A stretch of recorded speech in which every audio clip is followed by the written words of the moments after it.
all the way to the very end, to actually the attainment of Nibbana itself. But I want to talk more about the basic perceptions, the ones that are really important in life, the ones that are going to make a difference for you in your daily life, the ones that are going to make a difference in your practice of meditation. And one place to look for these basic types of perception that we need to develop is to look at the very beginning of the Noble Eightfold Path. Now, the second factor of the Noble Eightfold Path is right intention, and right intention is divided into the intention of renunciation, but more importantly, the intention of non-harming, which is the same as the intention of compassion, and the intention of non-ill will, which is the same as the intention of metta, of loving kindness. So this is the second factor of the Noble Eightfold Path, intention of loving kindness and intention of compassion. How can you have the intention of compassion in your life? And the answer is the only way that you can have the intention of compassion. Now, a real intention of compassion has to come from the heart. The only way you can really have an intention of compassion is you must really feel a sense of compassion inside of you. If you try to meditate and you say, oh, may all beings be happy and well, you have to mean it. It has to come from inside of you, from deep inside of you. You really have to mean this. If you don't mean it, it's not going to work. So you have to find a skillful means by which you can mean these things. It has to really come from the heart. So how do we do that? And the way we do this is by changing our perception of the world around us, of the people around us, and also of ourselves. So understanding and developing perception is foundational for being able to do such a thing as metta meditation, to have compassion for the people around you. You can only have that compassion if you first of all develop perceptions. So how do we do this? How do we develop these perceptions? Now, the first thing, if you're going to have compassion and metta for the people around you, is to overcome anger, negativity, and irritation. And I just want to explain briefly just a few strategies on how to do this, how to overcome irritation, anger, negativity in life, because this is very, very important. But again, I want to say that if you're going to do this, you have to stick at it. You have to try it, develop it again and again and again over a long period of time, and only then does it start to bite. This is the unfortunate thing about spiritual practice. It's not a magic pill you can just take and it's all done. You have to actually apply yourself, and you have to apply yourself regularly over time, month after month, year after year, and that is when the results really start to come. So take anger, take irritation with people around us. Now this is something everybody has to experience. It's impossible to have a life where we never get irritated by anybody. This is the nature of being in existence, or having a life, that we sometimes get irritated. So what can we do? Now the first strategy that I like to do, and remember that this is a strategy in developing our perceptions, in changing our perception of things, the first strategy is to remember that when somebody does something to you which is unpleasant, they say something, or they do something, or they even think something which is not nice, then anger is not really going to be helpful. Remember that it is not a personal issue when something does something bad towards you. It's never personal. The reason people get angry and upset with other people is because we tend to take things personally. We have a feeling that, in a sense, that it is this person against us. They are doing something towards us, and that's why we get upset with the other person. But remember that the reason why people do whatever they do is not because they have anything against us as a person. It's because they are just reacting to causes and conditions in their own life. They are a slave, if you like, to their own causes and conditions in their own life. And they act in a certain way because of those causes and conditions. Their behavior is never, ever personal. If this person had been in a similar situation with the same cause and conditioning influencing them, and another person had been there in your place, they would have reacted in exactly the same way. It is never, ever personal.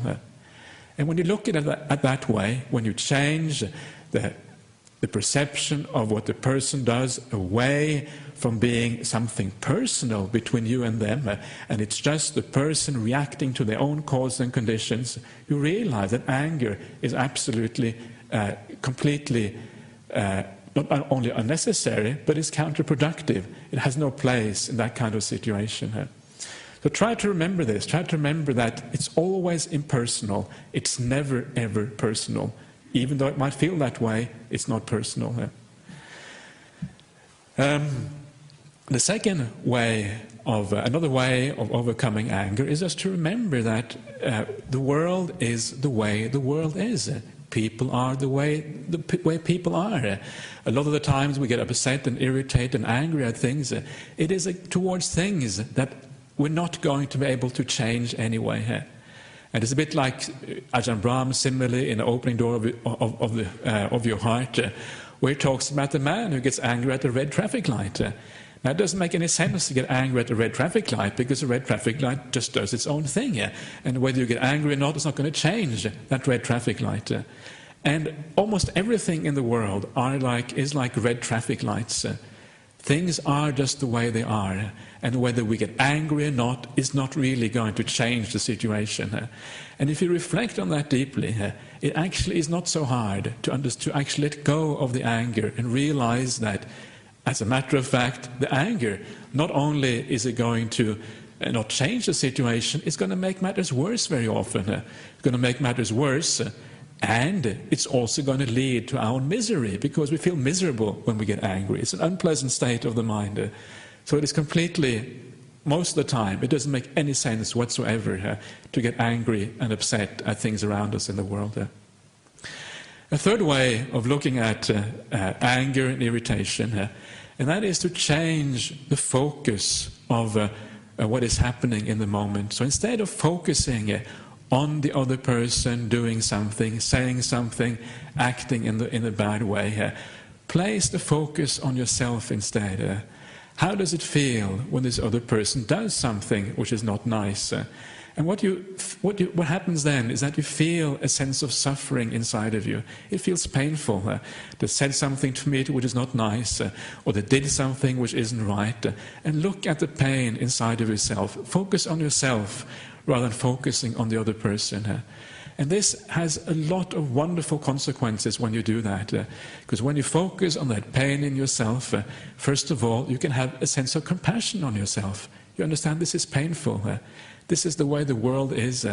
It's not, I can't change this. This is the way things are when I have to interact with other human beings. Pain is there. Pain is necessary. This is part of life. And just focus on that pain. And what you're doing there is contemplating suffering. You're contemplating, coming to understand what suffering is about in this world.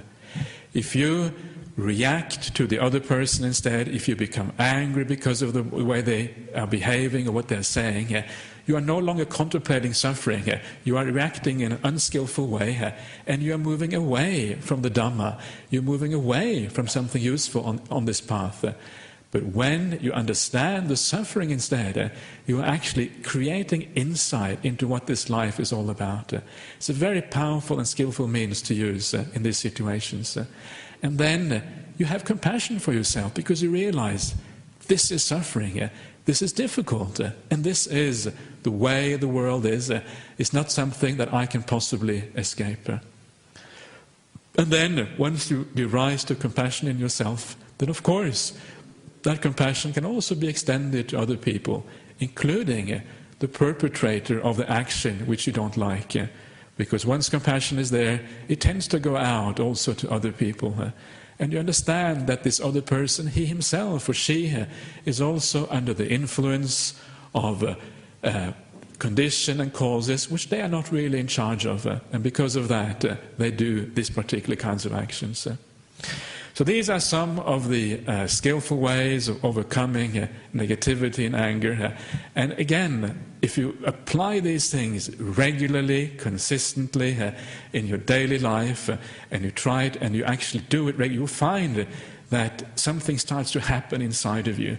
You start to look at the world in a new way. You start to see people in a different way. And gradually, you start to emerge from your previous bad habits, and you get into a new way of looking at the world. And it's very powerful and very beautiful as time goes by. And of course, it has a great effect not only on your general level of happiness in life, but it also has a profound effect on your meditation practice. You find you become more peaceful, you become more happy in your meditation, and your meditation takes off in a way that it has never done before. So that is one side of the coin. If you want to develop the second factor of the Noble Eightfold Path of loving kindness, we have to develop the perception which underlies the ability to have loving kindness. Because loving kindness is really the ability to focus on the positive qualities of other people and on the suffering of other people. This is what gives rise to compassion and loving kindness.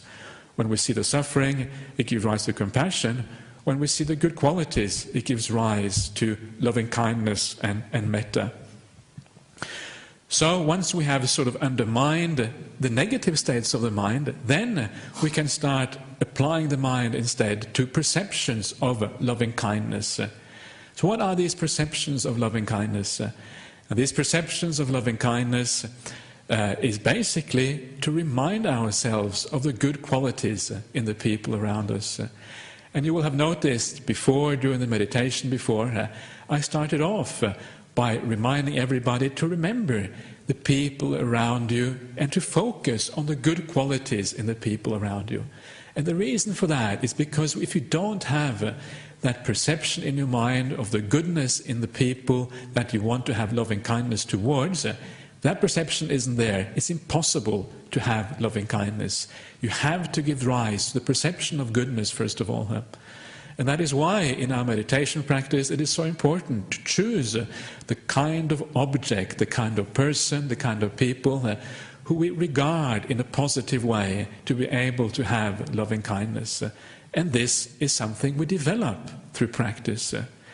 So remind yourself, think, what is it about these people? What is so special about them? They may not be perfect, but they have an intention to be good. They have an intention to be kind. If you meet somebody who keeps the 5 precepts, what a wonderful thing that is. That somebody is willing to do something in their life to actually create a better world, a better life for themselves, for their family, and even for society outside of that. The Buddha said some very beautiful things about keeping the 5 precepts. He said that keeping the 5 precepts is like giving a gift to the world. You give a gift of trust and fearlessness to the people and the animals around you because they know that they can trust you. They know that you won't take advantage of them. And that is a beautiful feeling of fearlessness and trust that you're providing to the world around you. Very powerful way. And if you think about that, this is what people who keep the 5 precepts do. They give this gift to the world. Isn't that a wonderful thing? Isn't that beautiful? And when you start to think of the people around you like that, as beautiful individuals who are trying to do something good for the world, who have good intentions, who want to support themselves and support others, then you can actually, it becomes very easy to actually wish them well. A beautiful person is somebody you want to wish well, is somebody you want to be happy, is somebody you want not to have suffering in their life. So develop that perception. Remind yourself of the good qualities in the people around you. Remind yourself also of the good qualities in yourself. Don't be down on yourself. It's good to be happy with yourself if you keep the 5 precepts. It's good to be happy with yourself when you do an act of kindness and generosity in the world. It's important and it will give rise to a sense of metta inside of you when you do it properly. So this is just some basic pointers on how to develop perception in life and how important it is to develop perception. And as I said at the beginning of the talk, if you don't develop perception, if you don't take this as part of your spiritual practice, the path is not going to work. It is part and parcel, it is indispensable part of the path that you develop your own personal perceptions. And in particular, I think one of the most important things is precisely this, to develop the perceptions whereby you overcome the negativities, anger, irritations, all these petty states in life, and instead you develop the beautiful perceptions of kindness, compassion, loving kindness towards the people around you. This is one of the most important things you can do, because this is a foundation stone of the Buddhist path. And then, as you grow, you can also gradually start to remember things like perceptions of impermanence, particularly maybe when you go on meditation retreats, you find that these things might be very powerful. So use this, and if you use this appropriately, you will find that it actually has it empowers your path. It's like giving a bit of rocket fuel to the Noble Eightfold Path to sort of improve your meditation and everything else. Okay, so that is all I want to say about perception.